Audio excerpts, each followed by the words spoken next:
Hey everyone, welcome back to another episode of the Brawn Body Podcast.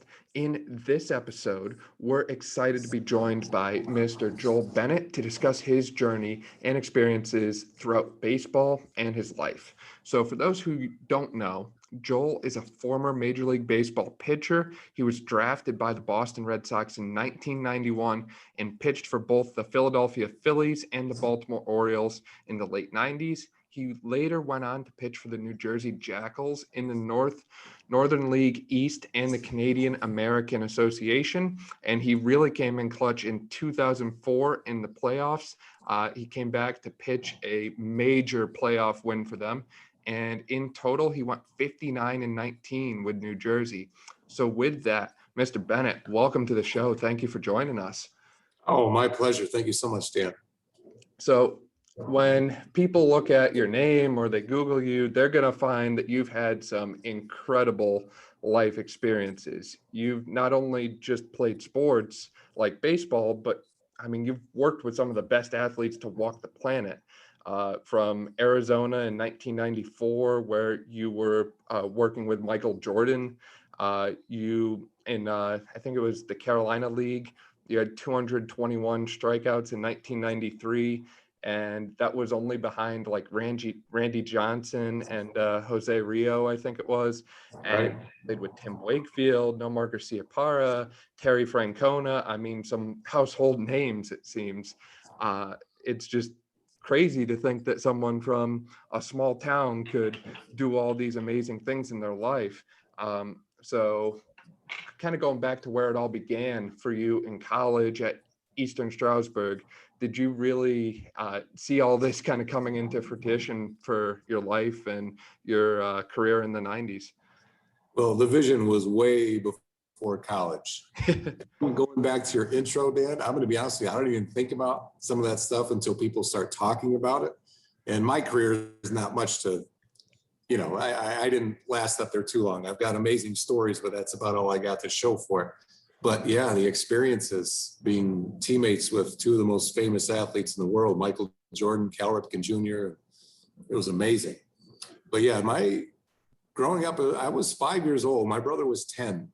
Mm-hmm. So whenever he was out back with my dad working on pitching or whatever, Little League, I was out there with him. I used to get frustrated because I would nose my way in there, right, to get a workout. He's out there playing with all his buddies at 12, 13, 14. Here I am 7, 8, 9, and the bratty little kid getting in there. But after a while, they started welcoming me in there because I could hang with them, and I knew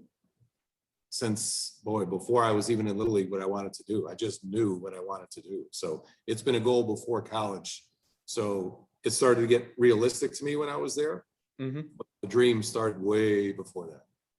For sure. And it sounds like you had quite the work ethic and commitment to it. And you had great family support to help get you there as well. Absolutely. And, as a coach today, it's something that I struggle with a little bit with athletes because my mindset was so different. I was never not doing baseball. It wasn't just go to practice and then wait for the game. It was a nonstop process. When I was sitting in class, I was thinking about it. As a little kid, I can just picture, I grew up in a trailer park and I lived in the bottom of the lot. It was kind of a U-shaped driveway down at the bottom. And we had a field by my yard. And then across the field was a row of trees. A farmer lived there. And it was just far enough that I had one of those yellow wiffle ball bats with some duct tape on it, that if I hit a rock good enough, I could reach those trees. So I would go out in the driveway with a bucket and pick all the round stones out of my driveway. And the guy that ran it, used to get upset, stop picking the rocks out of my driveway. I would pick a bucket of rocks and stand there and go through 9 innings at bats. If I popped it up, it was an out. If I hit it good, it was a base hit. If I reached the trees in the air, it was a double. Over the trees, home run. Nonstop. And my dad had this old piece of plywood that I nailed. We had a big oak tree at the bottom of the yard. And I nailed that plywood to the oak tree, and a little piece of foam that I found that I nailed that to the plywood that was my strike zone. And I had 2 baseballs. So I'd go up in my driveway where we would park and again, throw until I couldn't throw anymore, 2 baseballs baseballs at a time, strike one with one of them, ball one, go down and get them, walk back. It was just nonstop. I just would invent things to help myself get better. And as people were playing on TV, I was standing in my living room taking swings or going through my windup. It was just a mindset. I just never doubted that I would make it. For sure. That's, you really embraced it, made it your life, for lack of a better way to put it. And we see something pretty commonly now with many successful athletes, such as Tom Brady, is he said, in order to get his life in football, he lost his life in everything else. He just engulfed the sport. And that was, his day every day. And I know there's some people nowadays who say, maybe we should have them kind of limiting, and maybe we should do this sport, that sport, kind of mix it up a little bit. But when multiple successful people have said, you really just need to be obsessed with the sport and fall in love with it, I think that speaks volumes. Did you have any kind of role models growing up, or any kind of favorite athlete or anything? Yeah, actually, my favorite team now is the Red Sox. That's what I was drafted by. Yep. So as I went through and then stopped playing. All those guys in the big leagues, Nomar and Trot Nixon, and Frank Honan was a manager. He was my manager. So you have a connection. Wakefield was my roommate. I lived with him. So those are people I knew. That became my favorite team. But growing up, I was a Yankee fan. Bucky Dent, Randolph. The middle infielders. I was a shortstop right through college. I got drafted as a pitcher, but I was a shortstop first. Mm-hmm. Watching those two was really the reason I fell in love with the game and wanted to do it, because my dad used to watch the Yankees and my older brother. And that's the reason I started to do it. And being obsessed with it didn't mean I didn't do other things. Every sport there was to play, I would do it. It's different than today. My buddies and I would leave our house and forget to go home and eat. We'd be out all day long. We'd bring our basketball with us. We'd bring our gloves. We'd bring golf clubs. We'd just be out all day. Mm-hmm. And I think it's crucial that people do play other sports. If you're an athlete, you need to learn how to move. And every sport's a different skill set. So having that experience is going to help you tremendously. So yes, be obsessed with what you love, and that's what you're going to do. But, I see kids that are doing one sport year round and that's it. Mm-hmm. And it leads to burnout sometimes. For sure. As a young kid. But yeah, so it wasn't just baseball, it was basketball season and things like that. I would go play tennis with my buddies, and we did everything. Wiffle ball, we'd set up our own wiffle ball stadium in everybody's yard, So yeah, it was nonstop. For sure. And that's definitely something it seems like we've gotten away from in more recent memory and modern times is, people don't get outside like they used to. People aren't doing the athletic endeavors and the sporting things. And I know many cite cost as a prime reason for that, but I'm guessing you growing up, you probably didn't have a $1,000 iPhone or a 70-inch flat screen in the living room. And most of the time, like you said, you were kind of improvising. You were using rocks, plywood, stuff that you could get.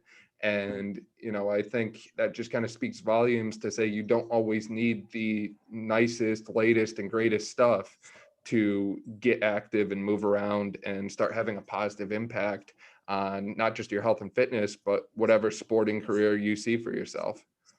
No question. And I didn't have much growing up as a kid, but I had everything I needed. Right. I never felt like I wanted. And just going in a field with rocks and trying to hit trees or, flowers, and just picking things and trying to throw at them. And when we went to my grandma's house, she used to burn wood all the time. So she had some long, thin sticks, and we would take the bottom so we didn't get splinters. And my brother and I would go out and hit rocks from a driveway across the road. And like you said, improvising, but the game was still the game. We were working on the skills no matter what we were doing. And, playing 500 with our buddies, throwing fly balls and ground balls and line drives, and you got to catch and make points. And we used to have this game called First Base. We had two names called First Base or Spectacular Plays. So one person would be the first baseman, the other would be the fielder, and we'd use a tennis ball and we'd roll the tennis ball, like impossible plays, and you'd have to make a play and make a throw. And the more I'm thinking about this, the more things I could spend an hour on things that we just made up to do. We didn't. Yeah. You see kids walking in today and they got their backpacks with 2 bats sticking out of them, $500 a piece. And yeah, I remember as a sophomore in high school, my uncle lived in New York City. And for Christmas one year, my mom had him buy me an Easton Black Magic. I mean, I slept with it. It was in my bed. And I used it for 6 seasons. It was high school Legion, high school Legion, high school Legion. 6 seasons, everybody using my bat, and it survived. And, that was the only bat I ever owned. Usually you use your team's equipment. It's just a different world. It really is. And for sure. There are some kids you see that have that fire in their bellies that want to get better and want to learn and are asking questions and making adjustments. And I just how it was. I had that fire in my belly, and I knew what I wanted to do since I was 5 years old, and it was going to happen. Now, kind of fasting forward a little bit here from growing up in the field hitting rocks to the day you get that phone call that you were just drafted by the Boston Red Sox. What was that like? Leading up to that, it was just such an exciting time because I was a junior in college, and that's when all the scouts start showing up. So every game that I was pitching, there were scouts everywhere, 3, 4 a game. And I played in a little Division II. I was a small kid. I'm still 6 feet tall, 175 pounds. I was never 6'4", 240. I wasn't that. I didn't throw really hard. I was a mid-80s guy, but having real success. And my roommates, I lived with 6 guys in an apartment at college. Every day I'd come home and they were just excited. The Padres called today. The Red Sox called. So they're like answering the phone, and scouts were calling, and just that whole process leading up to it, and the reality that maybe. So my wife and I, when we were dating through that, my wife worked at McDonald's when she was home from college and all. And one day she was closing and cleaning up the restaurant, and under one of the booths was one of those little wooden bats. Yep. And it was the Boston Red Sox that was on it. So she gave that to me. She goes, I think this means something. And so when that call came through, because you're watching, that day, and you don't know. It's not like today where you can get on the internet and watch the draft as it's happening. Wasn't like that. So I was just waiting, and it was a 21st round pick, but it happened. Boston Red Sox, and just funny how that happens. It's because I went and worked out for the scout 3 times. He came up and had me throw for him, so we kind of had a feeling the Red Sox were leaning that way, and then she finds that bat. So just amazing, just absolutely amazing. For sure. And it's kind of interesting how there's kind of little signs leading up to it too. Yes. It wasn't kind of just total shot in the dark here. It was like something bigger was at play. Yeah, we had a feeling. And little things like that all along the way. And I'm sure, the road to the major leagues and even your time in professional baseball, it probably wasn't a whole marathon of sunshine, hills and valleys, getting called up, getting pushed down from AA to single A or AAA to AA or whatever it was. What obstacles did you face, and how did you kind of overcome them? It was brutal. It really was. Minor leagues, it's all exciting. And I'd come home from my first year and they're like, hey, money bags, where's the new car? I'm like, lawns this summer? You made way more than I did. People don't understand. Minor leaguers, like AA guys, are making maybe $1,500 a month, paid for the 5 months you're playing. And out of that is coming your expenses for the apartment you're living in. And so there's no money to be had at all. And my signing bonus, they gave me my last year of college, which was like $12,500. 2 weeks after I signed, out-of-state tuition went up 25%. Go figure. I didn't even have enough to pay for it, going back to college. So the money, I never, ever, all the way through made any money. So I'd have to come home and start getting a job right away. But the travel, you're on a bus your whole life, and you wake up and you forget you don't know what day it is half the time, right? It's just one game after another. There's no days off. So life on a bus and, figuring out how to ride a bus without killing your back and standing up for hours instead of laying on the floor. And it was tough. And it was an interesting thing with pitchers. Mm-hmm. We became buddies, but the reality was there was a friendly competition there because you're on the same team with people, but you're all trying to get to the same place. Mm-hmm. Yeah, we were teammates and we were friends, but we were competing against each other because we wanted to be that one moving up. So it was interesting. And me being a mid-80s guy, I wasn't big. I wasn't lighting up radar guns, which led to the delay in me even getting there and having to prove myself. So it was kind of frustrating because there were guys getting called up left and right ahead of me that I was definitely having better years than, better numbers, more success. But you watch today's game, every pitcher's throwing 98. Mm-hmm. Hitters trying to hit the. When's the last time you've seen a bunt? Right? The game has really changed. It's really changed. So yeah, they were looking. That even started back then, looking for those guys that were throwing 95 or hitting the ball 500 feet. And I wasn't that guy. And if you really think about the game of baseball, minor leagues, the entire team in the minor leagues, single A, double A, are made up of 25 guys. But the reality is they're there for two prospects, Mm-hmm. right? Those guys to play and get some repetitions in.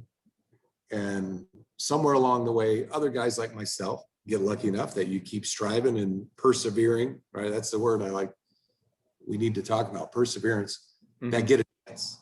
But really, all those guys that are just struggling through and are career minor leaguers, that's just the nature of it because they're really pushing 3 or 4 guys in an organization that are going to move up. And you're just there to make up a team for them. That took me a while to figure that out because I see these guys getting pushed and pushed and pushed, Mm-hmm. getting it done. And it was really strange to me until I figured it out probably 3-4 years in that you really need to stand out and keep doing what you're doing to be successful to get there. So the frustration of mentally realizing you're doing everything you can do and they're still pushing other guys to just dig deeper and find ways to get better. So mentally was the hardest part. Mm-hmm. Physically, you're young, you're in your 20s, you're doing what you love doing. But yeah, the hardest part about that for sure was the psychological. Definitely. And, those kind of lessons, just continuing to persevere, as you said, when things don't always go your way. I mean, I'm going to imagine that's carried you pretty far in life outside of baseball is, nothing is ever going to be handed to you on a silver platter. And nothing is going to get easier and easier and easier.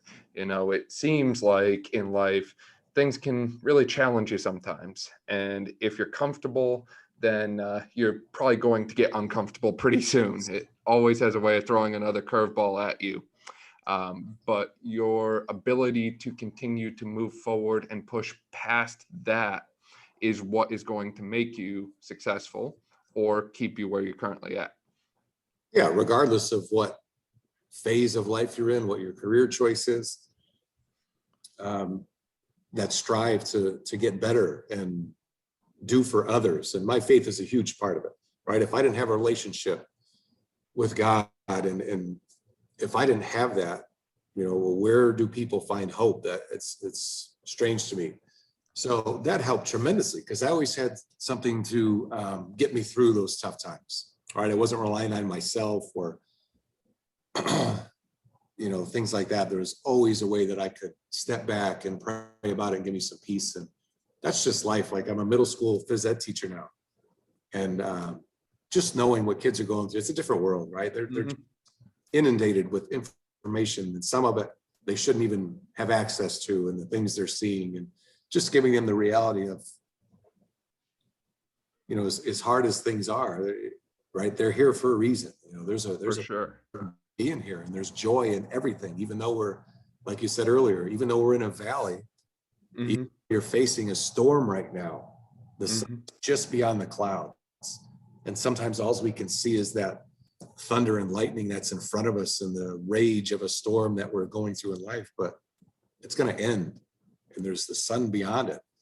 And just having that mindset to persevere again and push through, and knowing that, everything that we go through is for a reason. We grow because of pain. There's purpose in pain. For sure. And I love how you brought up the faith aspect of it as well, because that's another thing that tends to get kind of shoved to the side in modern society. But at the time this episode is airing, we just finished up our spiritual fitness episode with Nate Clugston, who has a degree in religion and has done multiple different seminaries and service trips and all that sort of thing. And if you're listening, and you haven't listened to that episode yet, I highly recommend you go back and listen to it, because faith has this ability to kind of have a positive impact on the things that people don't have answers for. And I'll give you some quick examples. So when we think about health in America, cardiovascular disease is a big deal. Well, there's a lot of research that shows having some kind of faith and spiritual life, some kind of relation with the good Lord above, will improve your blood pressure at rest and during activity, and your autonomic nervous system control over your heart and respiratory rate.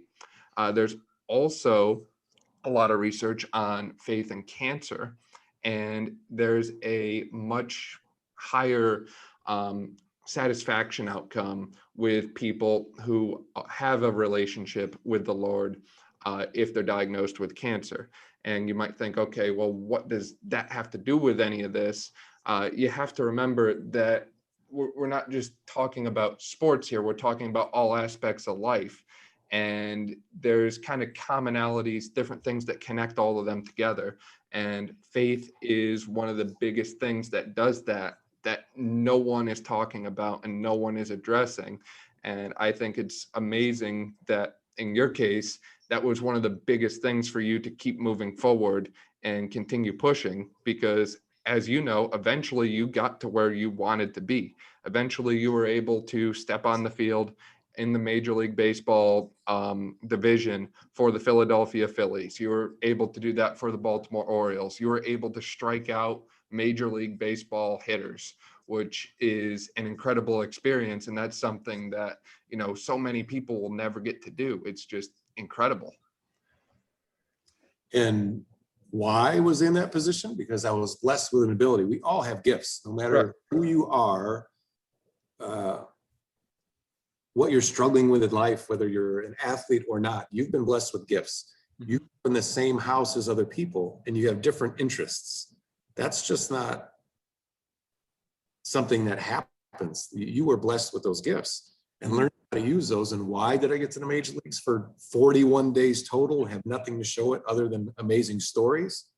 Is because now I'm a middle school teacher, and it's an instant conversation between my students and I, and an instant connection. Mm-hmm. And even though a lot of times they'll say, "Are you in the Hall of Fame?" No. "But you weren't any good then?" "No, I wasn't any good. I'm not in the Hall of Fame," because they're 13, you don't know. But yeah, there's an instant connection there.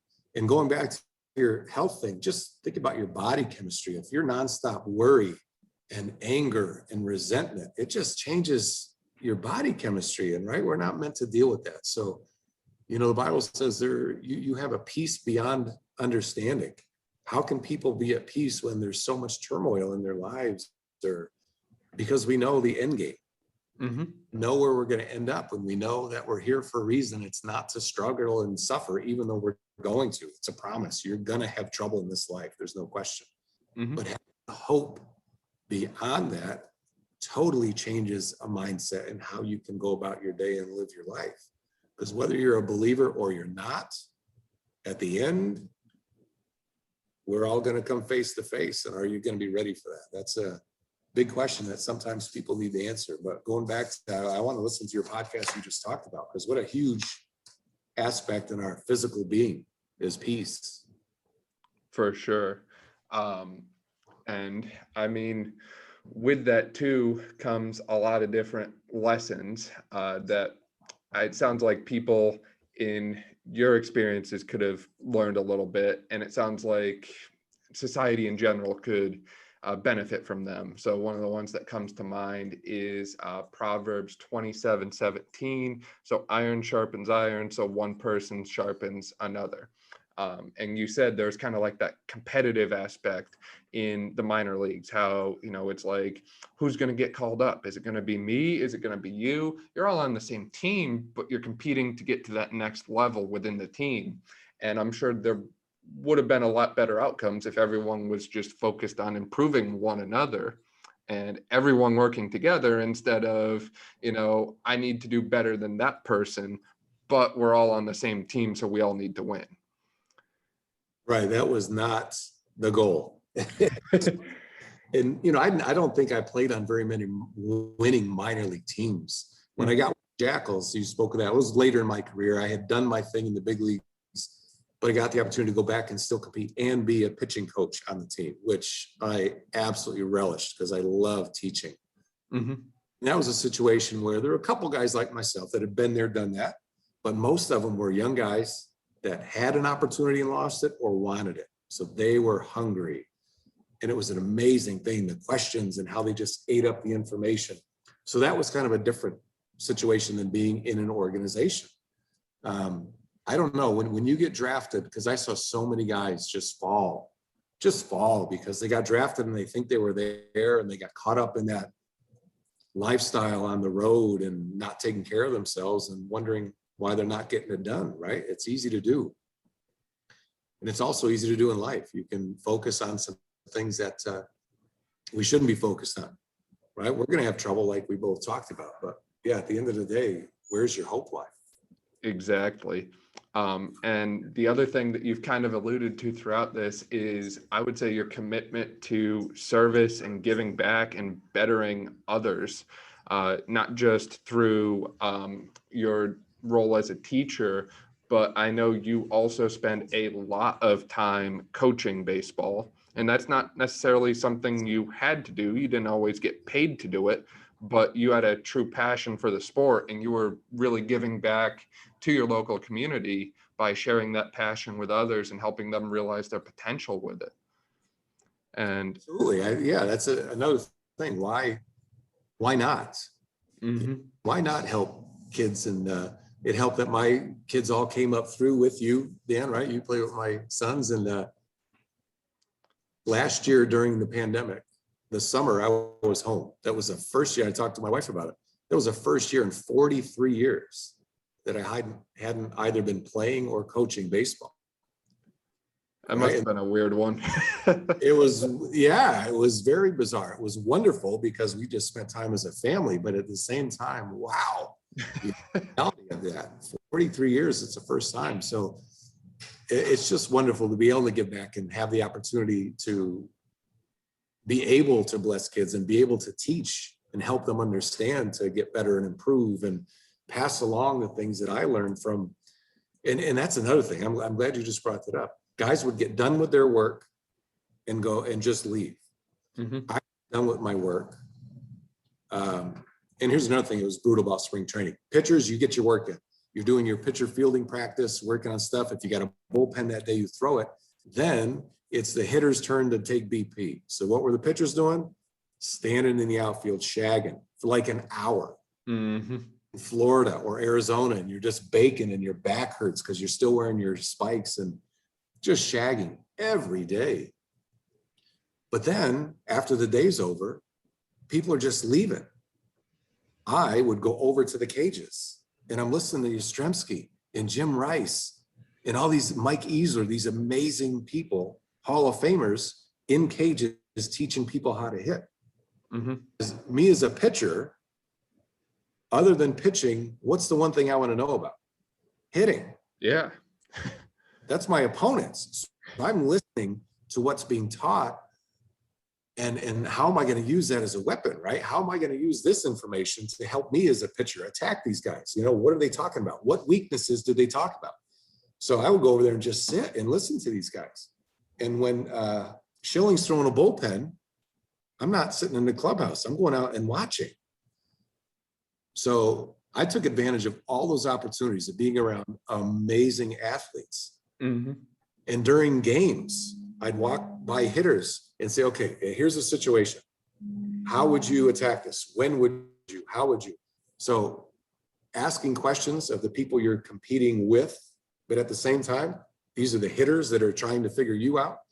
I just spent so much time doing that, and I didn't see that a lot from other people. And that was one of the main reasons that I think I was successful, because it just was bizarre to me that people wouldn't take advantage. But again, that's just a different mindset. Can't just rely on your skill level. My skill level got me to AA. Once I made that jump to AAA, it didn't work anymore. Mm-hmm. I was throwing pitches in AAA that guys were just watching. And in AA, they're swinging at them, strike one. AAA, they're recognizing them out of my hand like that. They're just taking ball one. And I'm like, uh-oh. Work anymore, right? So we got to learn all over again. Right. And, I think that's a huge point in itself, is just taking advantage of the opportunities you're given. And you never know where those opportunities are going to come from, and you never know where they might lead. And I think a lot of times lately, I see a lot of people are kind of afraid to take that first step and, open up a door for themselves or someone else through an opportunity. And I think at the end of the day, you really just have to go and jump into it. Because if you just keep sitting there kind of waffling back and forth, like using your story for an example, if you just kind of sat there and you're like, well, I'm kind of tired, I could go home, get a little more sleep, but they are talking about some really good stuff right there. These are some amazing people, some of the best athletes in the game right now. I could probably learn quite a bit from them. If you just kind of got stuck in that decision phase, waffling back and forth, you wouldn't have these stories to tell. You made the decision and, it ended up being the right one. But if you just kind of stick there and sit around and stay indecisive, you're not going to have any story to tell. So here's a perfect example of really painting a picture of reality. And this isn't just baseball, this is life. So in spring training, you've got probably 3 single A teams, AA, AAA. Mm-hmm. So in spring, and each roster has 25 guys. But in spring training, there's over 200 guys in spring training, all in the same clubhouse, just row after row after row after row of lockers. Mm-hmm. During the end of spring training, we used to call it spring cleaning, right? When they're trying to make decisions about rosters. Mm-hmm. So there are guys that have been drafted out of high school, played pro ball for 3-4 years. Now they're 21, 22. That's all they've known. No degree, right? Just high school. Right. And just played baseball. And here are the managers just looking down these aisles, pointing. Come here, Smith. Come here, Bennett. Come here. Oh, just pointing guys out and calling them over and handing them plane tickets. Mm-hmm. Thanks for being here. We don't need you. Literally, go home. You don't have a job. It's the end of spring training. The season's starting. You've got nowhere to go. And I've seen so many guys sitting at their lockers with their head in their hands, sobbing with the reality of, what am I going to do now? I'm 21. I've never been to college. I thought this was going to be it for me. Everybody's got their roster set. What am I going to do now? Mm-hmm. Struck me so, and I didn't really notice that. I didn't recognize it until like my 3rd year, because I had made a team and I knew I was going to be on a team, and it wasn't a part of anything. But once I started really paying attention, watching that happen, it wasn't a part of me, but it was a knife in my chest. Like, these guys, what are they going to do? And that's not baseball. That's life, right? If you sit back and wait for it to come to you, you're going to have some issues. You've got to advocate for yourself and take those risks. And if you don't, like you said, Dan, if you don't advocate for yourself, it's going to pass you by. It just will. For sure. I was reading a book lately. It's by Dr. Benjamin Hardy, and he literally just decodes this whole thing that we're talking about right now. And basically, if you want to prevent these awful life things from occurring, it's not to say they won't happen, but it will certainly reduce your odds. You just need to keep out there and keep doing things. And relating this back to faith as well, The Bible doesn't necessarily speak highly of people who sit around on the couch all day doing nothing. It calls you to act. And, if you read the gospel, whether it's Matthew, Mark, Luke, or John, you'll look at the life of Jesus and see that he didn't really spend a whole lot of time himself sitting around on the couch, waiting for things to happen. He went out and made things happen. So I think one big takeaway from this is just make sure you're doing something. It doesn't really matter what you're doing, whether it's talking and learning, or maybe it's physically doing something like a sport or a activity, whatever it is. Just do something, because action will lead you closer to where you want to go, as opposed to just kind of sitting around not really doing anything. Absolutely. And we are called to action. I mean, you think about the Apostle Paul, who literally was told, do not go to that city. Don't do it. Don't go there.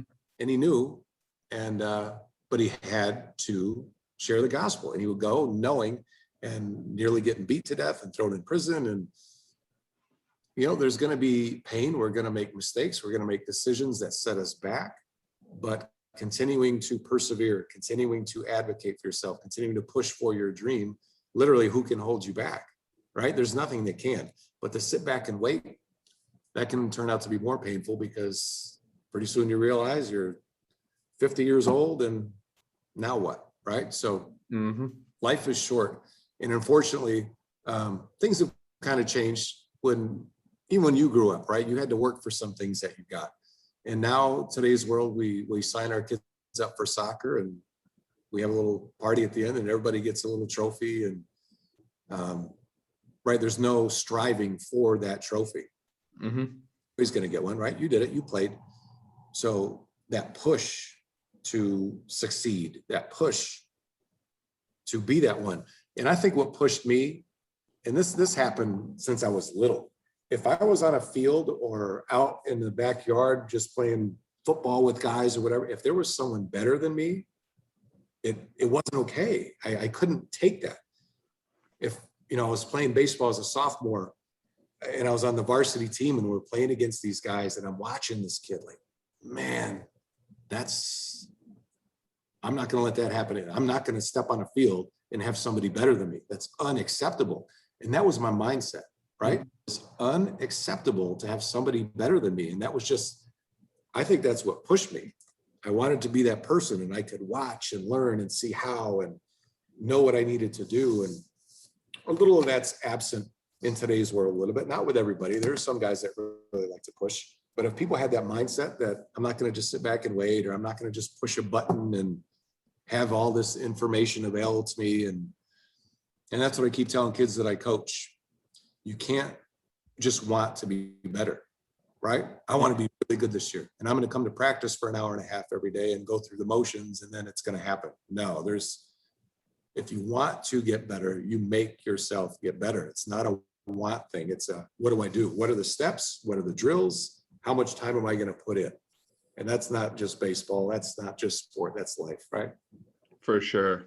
And again, that's just another big takeaway is, if you want something, go out there, find a way to make it happen, take action. Because, in your case, you literally went from small town, probably not even on the map in most cases, hitting rocks in a field at age 5, 10, to walking on to the field of a Major League Baseball game to pitch and have experiences with some of the best athletes ever, to strike out some pretty good athletes if they're in the MLB, and to be able to share all these experiences and give back all of that knowledge and wisdom that you've gained along the way to your local community that helped you get there in the first place.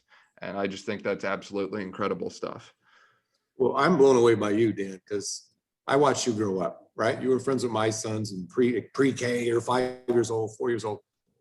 And watching you grow up to what you've become today, to this, you got bit by the iron bug there, right? When you started lifting, and it was like instant results, and you stayed with it. It was just amazing transformation to a young man who, what'd you eat? Chicken nuggets and chocolate milk? Nuggets, Right? chocolate That's how you milk, grew peanut up. butter and jelly every day. There you go. You were a very picky eater, and now you're a nutritionist, and you're telling people about healthy foods. And so the transformation you've made in your life is so inspiring. And watching you do this and bring all this other knowledge to people that is out there. Every week you're doing these podcasts. It's amazing the people you're bringing in and what they're sharing. I'm pretty proud of you. I was excited when you called about this because I've been proud of what you're doing. Well, geez, thank you. This is quite the moment here. No, you deserve it. It's amazing, the transformation you've had. Well, thank you.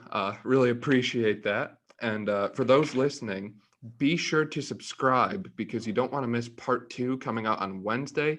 And if you could, just leave a little review if you're listening on iTunes, share it with a friend. We really appreciate that. And that really helps us get these awesome messages out to more people. So with that, Mr. Bennett, thank you again. Thank you, Dan. What a pleasure.